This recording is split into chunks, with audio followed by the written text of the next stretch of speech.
Welcome back to Your Palm Beach Guide, where we spotlight the exceptional leaders, entrepreneurs, and changemakers shaping Palm Beach and beyond. Today, I'm honored to welcome Michael Sims, a seasonal wealth strategist, business leader, and dedicated community advocate whose career has spanned more than 3 decades. Driven by both idealism and results-focused mindset, Michael has built his career around helping individuals, families, and businesses think strategically about how to grow, manage, and protect their wealth through comprehensive financial planning. Beyond his professional success, Michael's commitment to community leadership is equally remarkable. He serves as head of business advisory board for the Palm Beach Gardens 5-Star Magnet Program, helping shape educational opportunities for future generations, while also playing a key role in organizing the Arti Faulk Golf Classic, its largest annual fundraising event. A proud life member of the Association of Citadel Graduates, member of the Citadel Club of the Palm Beaches, and contributor to initiatives such as the creation of the Honda Classic Military Appreciation, Michael exemplifies leadership through both business excellence and civic service. Michael, welcome to Your Palm Beach Guide.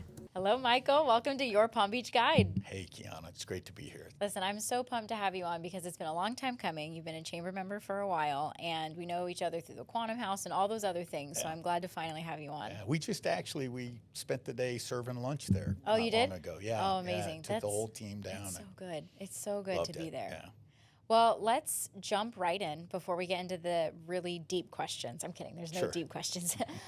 Tell us a little bit about yourself and a little bit about your company. Yeah, I'm a native Floridian, one of the few, born and raised few. Central Florida, but did work in New York City and D.C. area after my military service, and found my way home about 30 years ago, back down to South Florida. So have lived and worked in the South Florida area, mainly in the healthcare and then in the financial advisory kind of family office space. Okay. Most recently. And you founded your company? Founded our company in 2012, Veracity Financial Services, after being disappointed entering into the financial advisory world and seeing how the corporate entities influenced how advisors could really work for people. And through that, and in developing our approach towards fractional family office services, we've spun off a second company, Veracity Advisors. And through that, we do predominantly income tax planning, risk management programs. We do bring in legal advice. We're not lawyers, but we do have relationships and bring those people in. So it's kind of a holistic approach. Right. It's often spoken about in the financial advisory realm, but no one ever really does it. Right. So we've dedicated a full service of one entity to do that. That's so great that you explained that this sort of passion. It went from being disappointed in a current circumstance to really being entrepreneurial and taking over and leading in this space now. And so, you said you've been in this business for over 30 years now, and as you're a leader in this space, what continues to drive your passion in this moment? It's funny. I never really thought of myself as a puzzle solver growing up, but the opportunity to really create solutions for clients and work, kind of our value proposition is different. We don't have a strong marketing bent towards individuals. We try to develop partnerships with CPAs, estate attorneys, business attorneys, and work with them, making them shine in providing a variety of services that don't normally come through the CPA. And typically with CPAs, they understand what it is we offer. They don't typically discuss it because they don't want to implement it. It takes too much time, too many people hours, and we're geared for that. So we always tell them, hey, we're the implementers. We see it through for you. But I like how you frame it as a true partnership, that you're working with these other financial entities for one client. Our initiative in 2026 is, to reach out to the family offices out on the island, because most of the family offices do a great job at portfolio management and the money management aspect, but they don't really look at income tax planning. They don't look at, deeply granular long-term income tax planning and really involve it in the estate planning tool. So we typically, if we had a high net worth client and we could reduce his income tax rate from an adjusted 35% down to 10%, that saves the client a lot more money. And when we do it in concert with their advisory team, we find that it really adds to the holistic value of what they're trying to offer their clients. No, that's so interesting. And so in your perspective, what separates specifically for you in this business the truly effective financial planning from traditional wealth management? Yeah, so that's a great question. It's often spoken about, and you'll find a lot of the national and international banks always paying millions of dollars on marketing campaigns to say that they're client focused. But finding a scenario that really focuses on the client, that is client centric and outcome agnostic. So we try to go in and say to the client, look, we work for you, and so our job is to expose you to the millions of things out there. You may be with a name brand advisory firm, and you grade out a certain scale on their portfolio management style. They're going to show you 4 options, 5 options maybe. And what you don't really understand is there might be a million options. But they're showing you the 4 or 5 that the corporation has indicated they feel are the best and the most valuable for them, not necessarily 100% appropriate for the client. So we try to take the approach of, look, we'll take the time, we'll evaluate the million, and we'll come back to you with 2 or 3 options of, I use the analogy of driving from West Palm Beach to Jacksonville. Say if we really sat down and understood, most people when you go in and meet with them, they say, get on I-95 and go north. But if we really truly understand our client, and let's say you and your significant other are going up for 2 weeks to see the kids or whatever, you might want to take 2 days and drive up US 1. Right. You might want to pick up the grandkids and bring them home, and by way of Orlando, go to the theme parks. Well, you can realize you could go all the way to Jacksonville back and never touch I-95. But people have just gotten in the standard habit of saying I-95, I-95. Right, like this is the only way. We'll offer you I-95 as a route, but we also want to understand what your true initiative is and desire. And, do you want to own the assets? Do you want to control the assets? Do you want to have liquidity? Do you want income? The more we understand that, the more we can craft a program that is suitable specifically to the client. Well, and you give them so many options. That's incredible. Right. And really, you're working when you partner with these other businesses, but you offer that extra layer almost for the client. It's when you say a differentiator for us, we play well on the sandbox, and by that I mean we work with a lot of financial advisors, and we recognize you're doing the client's portfolio management, and we're not here to challenge that. What we want to integrate in some of our additional services so that you provide a higher level service to your client. Client may be having a liquidity. We worked with an RIA, registered investment advisory firm out in Utah last year. One of their clients was having a $25 million liquidity event, and they didn't really know how to handle it from a tax perspective.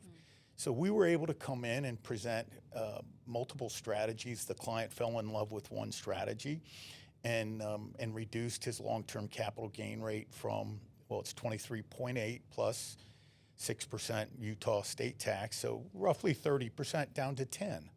And it saved the client, close to $2 million that the RIA gets to invest. So we don't, we play well in the sandbox. We make other people look really, really good. And we often say to, especially advisory firms, we don't care if the client ever knows veracity. Right. We want the advisors to know. Call us and we'll support you. No, that's so incredible. I love that you say that because, again, playing well in the sandbox, that's a good point. So in today's just ever-evolving economy, because it's all up and down right now, it seems, what are some of the biggest financial mistakes that individuals or businesses should avoid? Yeah, first off is building a plan from the ground up. Yeah. And we often hear people say that and kind of offer lip service, but working with a team of people who are going to sit down with you and make sure, things like individually, things like wills and trusts and having a legal foundation is critical. And it doesn't matter if you have wealth or you don't have wealth, it's just critical. And I can go into the ad hominem stories of where I've seen and experienced those situations. But for business owners, it's critical for them to have their operating agreements in order and their buy-sell agreements in order, because you're one trigger event away from really needing it, And so before you can really build upon that wealth and know what's going to happen to it, you've got to have that foundation. Well, and so how do you specifically help those clients strategically prepare for situations like that? When they come in, is that your first question? Well, oftentimes if a client comes in, a couple of years ago we had a electrician firm, about a $30 million firm owner came in and said, "Help me." And our first question was, "Introduce us to your CPA and your lawyer." He had a 25-year relationship with his CPA. The CPA, there's not a great relationship globally between CPAs and quote-unquote advisors. So we have to break down the biases, the inherent biases that CPAs have from every other quote-unquote advisor before we walk in the door. CPA wouldn't meet with us. Oh my goodness. And we finally, told the client, we would love to help you. This is what we think we could do, but it's not worth the energy and effort to not work on a team where everybody isn't going to work together. Right. And so we passed on the opportunity. That's an incredible just strategy for you as a leader, as you have just continued to build this business with over 30 years of experience, that you're very strategic about who you take on. It's not always, like, oh yes, I'll take it. You're like, well, if it doesn't benefit us in the long term for this business growth, I'm okay. Well, and it's got to be right for the client. Right. And for the client to be right, I remember when I first started, they always painted the picture of you got to get everybody at the same table in agreement, working together. Well, no one was doing it. There was no way of doing it. So that's really we work with a group out of San Diego that has done a great job of building coaching programs for CPAs, for advisors, for attorneys, to help build this perspective, this purview of that as an end goal. And I mean, I'll tell you, disappointingly, it's been harder for us to generate those relationships with the other professionals in the Palm Beach area. We do have a couple really, really strong relationships, one in Boynton Beach, and we're building one in the Jupiter area. But most of our really collaborative CPA teams and legal teams that we work with are out of the area. So they might be over in the Tampa, St. Pete area. We work with 3 or 4. Texas, we deal with several in Texas. Wow, that's 1 or surprising. 2 in California. So it's really, when you look at the CPA population and the legal population, you have to find those people who are desperate to change the modality of how they deliver their services to their clients. And those are the people who are going to come to the table and say, yeah, we can. Right, Yeah, I always joke with CPAs. I tell them, the tax code's about 78,000 pages. How many are you expert at? Right. I'm not an expert at any, but I work with 80, 85 people who specialize in certain areas. Right. So how do we bring those people in to educate you and to help you help your clients? Right. No, that's so important that you say that. You know, when we first came in, we were talking a little bit about just civic and community leadership. And so let's pivot really quick to talk about that. So you've really focused on the community focus for your business. And, you know, I want to go back to what you said about how it's hard to make these connections in Palm Beach. Right. While also, though, you're still very involved in the community on a service level side. So why has civic leadership remained such an important part of your journey? You know, it also. I'm a father. I have 3 children and a stepson, and I grew up in a broken family, and I always remembered my positive male role models were my coaches, were men in the community, distant relatives. So I saw it as incumbent upon me to be involved. And as my kids started going through the school system, you know, I got engaged with the local high school at Palm Beach Gardens, involved in the magnet program because I had kids going through it. Wow. And I was the executive director of the board and really worked with them to say, hey, how do we build closer community relationships to get kids out of the classroom and into the community to really contextualize the learning? And we had a big break with the Honda Classic. I was an ambassador of the Honda Classic. Wow. And Ken Kennerly let us really bridge that by bringing the sports management magnet kids out, the business magnet kids. That we used to take the medical magnet kids out and then show them Jupiter Hospital's service out there and say, hey, look, they're supporting, you know, 200,000 people over 5 days. Right. The aid systems, and so they would volunteer. So for us, it was really an opportunity to contextualize the learning that we're getting in the classroom and put meat to it. And through that, it just led me more to coaching in the Pop Warner system and being involved with young men specifically, you know, mentoring. I get a phone call from the high school, hey, I got a kid on the football team who is asking for a mentor. Love to do it. Happy to pitch in and lift somebody else up if we have the opportunity. Right. Well, and I love that you mentioned, you know, you had this experience because of your own children. And so when you look at other parents looking to get involved, you really took that responsibility on for yourself. You said, I'm going to get involved because my kids are experiencing this and I have a personal experience with this growing up. And so how would you encourage other parents to be, you know, maybe more present? Well, you know, this is no slight to the school district, but you can't take no. You can't take the first no. I mean, I knocked on the doors and said when they were getting ready to go to high school, how do I get involved? And they thought they were going to scare me off, and they said, well, you can come work a lunch line. So I'll be there.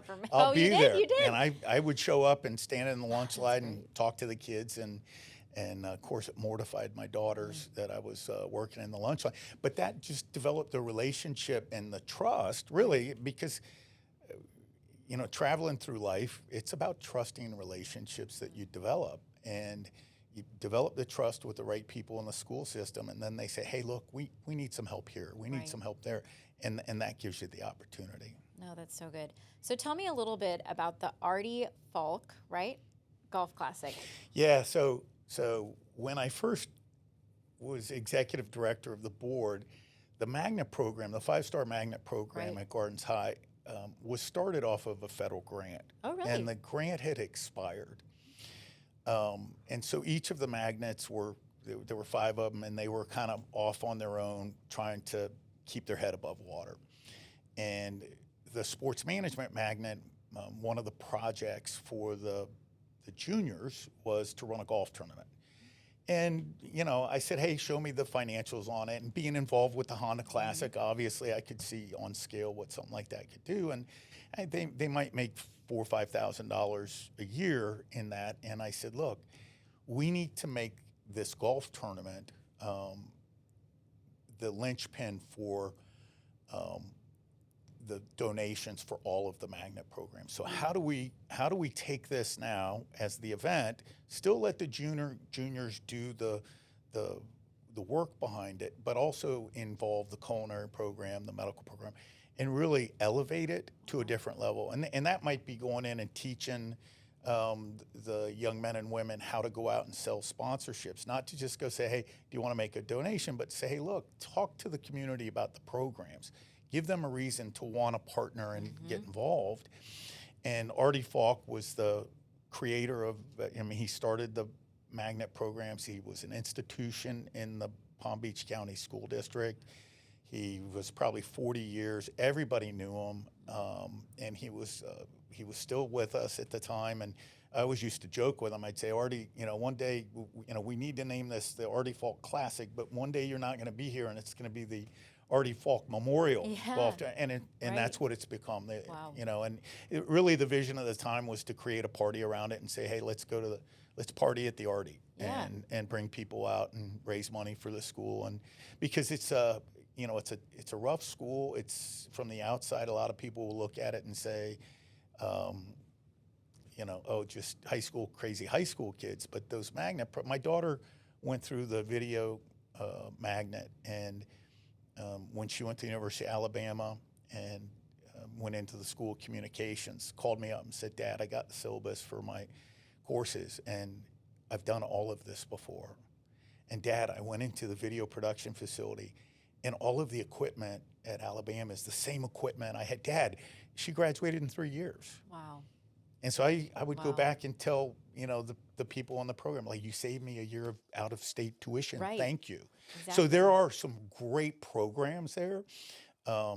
If you're a parent and you're not connected and engaged and talking with the directors of those programs, you're going to miss out. Right. You're just going to miss the opportunity in them. No, that's really good that you say that. So I'm glad you shared that story, and hopefully other parents can really kind of lean in on this and Right. get more involved at that level. So early on, you mentioned that you served in the military. So tell us a little bit about that. Yeah. What So branch? I ran to when I was 14. I was not making the best decisions. Most 14-year-old boys don't. My son's now 16, and he's coming out of that period. But I remember going to my mother and saying, I got to get out of my current environment. And they were able to cobble the money together to send me to a boarding school in St. Petersburg. It was Admiral Farragut Academy. And it was, at the time, it was all male. And it was a Navy Junior ROTC military school.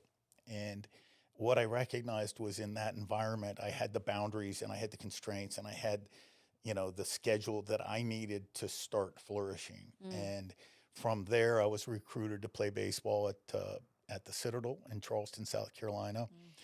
Quickly found out I was not a Division I baseball talent, but I loved the environment. I loved it was all male at the time, but I needed the structure and was able to earn a commission in the Army from there and spent 5 years. This pin, people ask me, oh, Ferrari. I go, no, this was my Army regiment when I was on the East German border conducting patrols, leading patrols, keeping tabs on the East Germans and the Soviets. Wow. So it's a long time ago. Wow.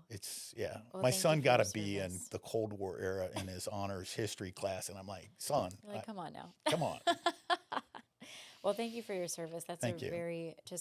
I'm also a military kid, so I very much appreciate, service to our country. So thank you for that. Yeah.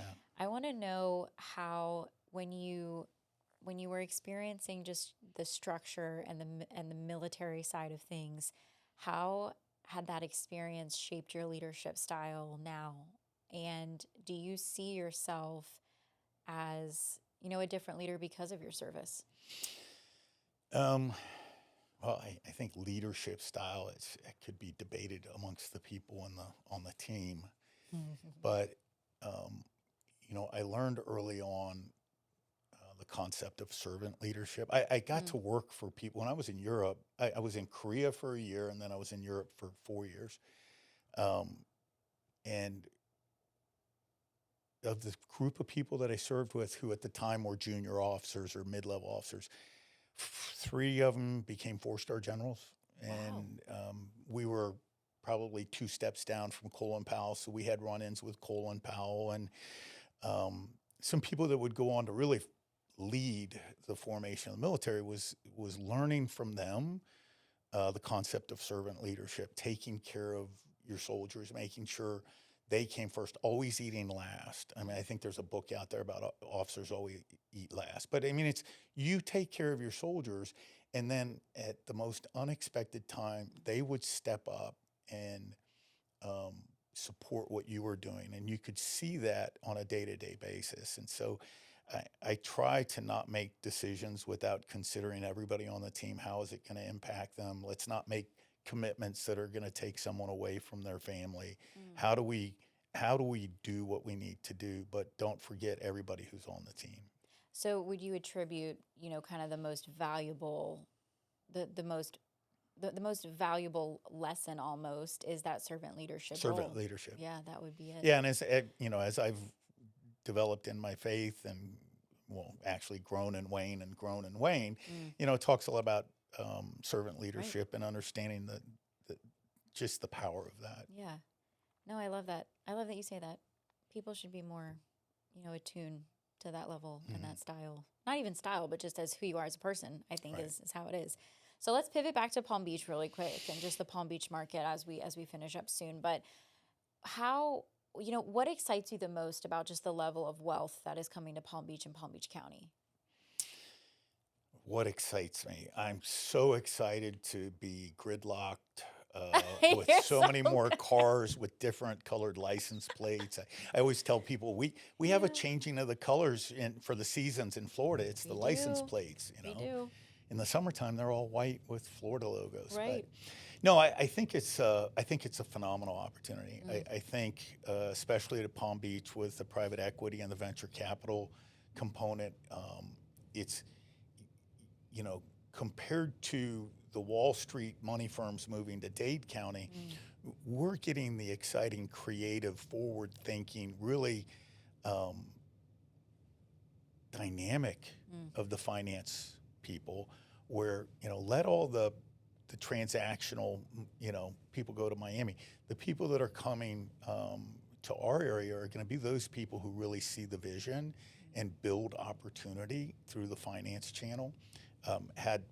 Had a meeting yesterday with a gentleman from walked in the office, came down from New York. He's wants to build a $5 billion fund and wants to work with us to, hey, how do we build tax programs to offer clients internally and externally to the fund to make it more tax efficient? So those sorts of things, those are not thoughts in the traditional Wall Street, we've got to do a trade mental. So those sorts of folks are coming down, and I think it's going to add just a texture to the community that is going to really create some unique opportunities into the future that we haven't even thought about yet.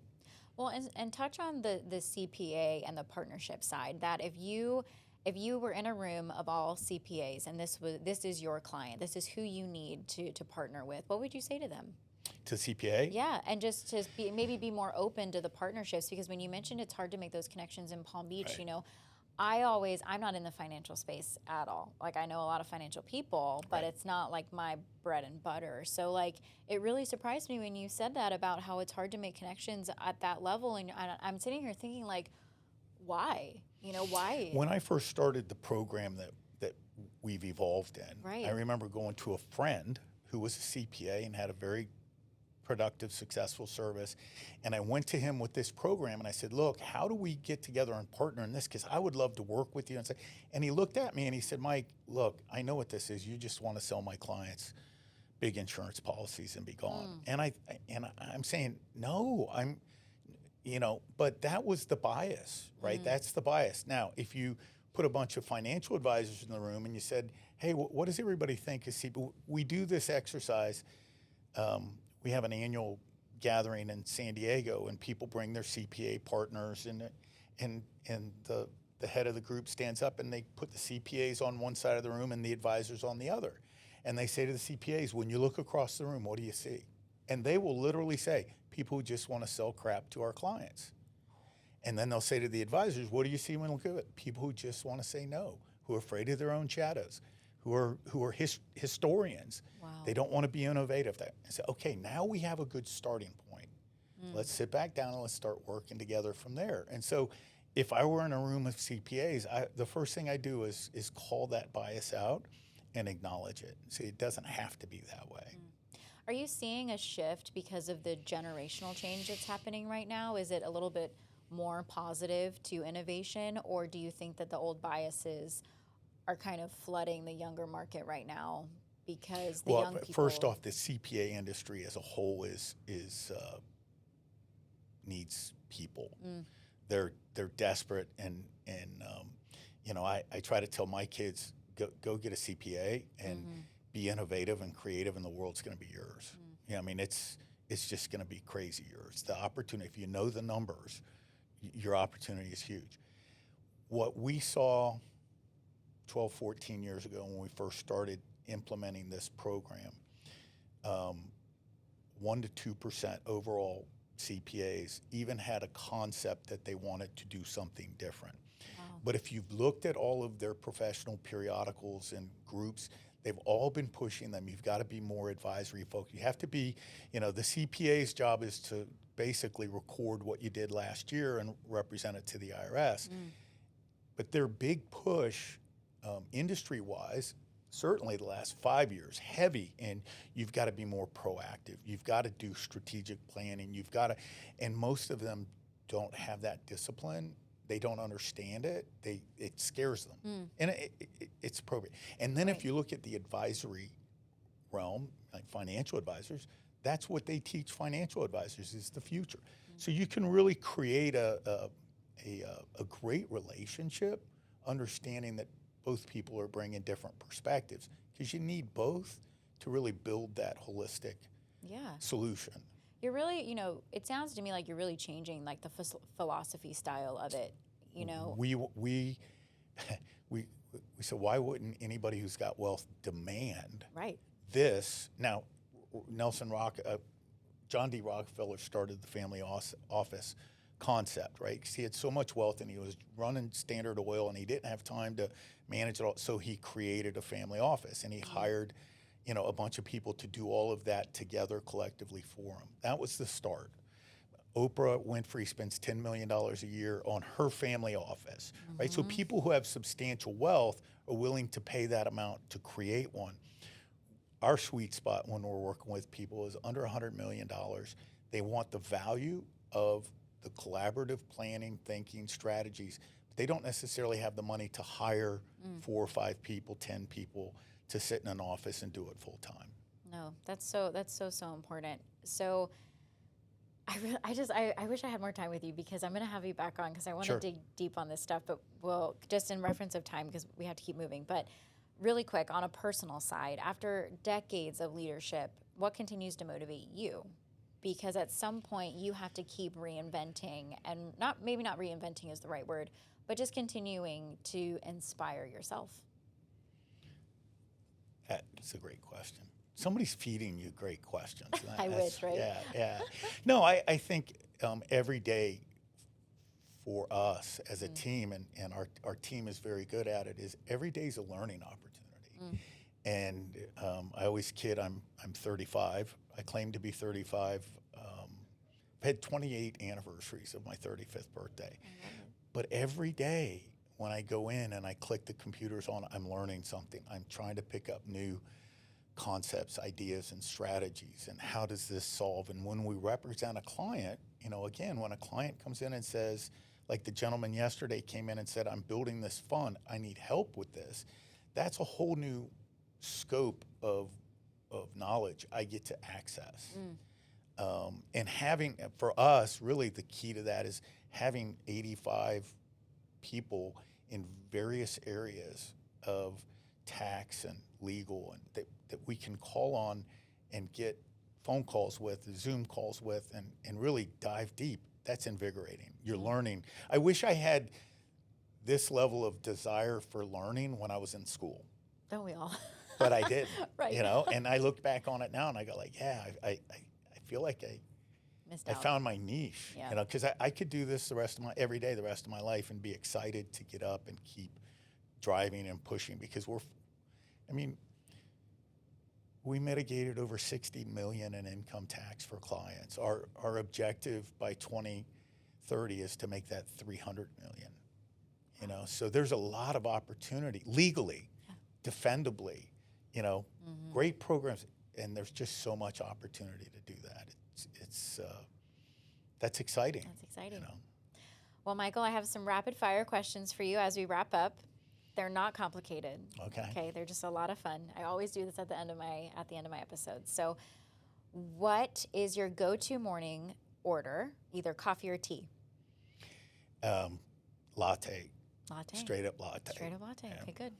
Your favorite hidden gem in Palm Beach? Wow, favorite hidden gem. Can't beat a brass ring cheeseburger. Oh, it's so good. But Brass ring is so good. I would have to say Barcello in North Palm Beach. I love that place.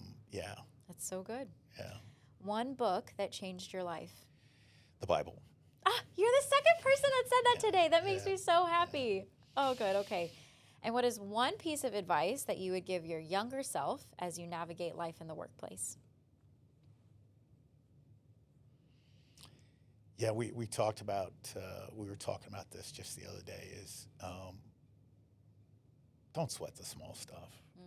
Life is a journey, and I think in our youth we get so wrapped up around little tiny things, and we can blow things out of proportion and, get so hyper-focused on it. But don't lose sight of that long picture, that big picture of what you're really trying to do. It makes it a lot more enjoyable, and 99 times out of 100, that small thing doesn't really matter anyway. That's so true. Well, Michael, thank you for being on your Palm Beach Guide. Appreciate it. Really glad to be here, and it's great to see you again.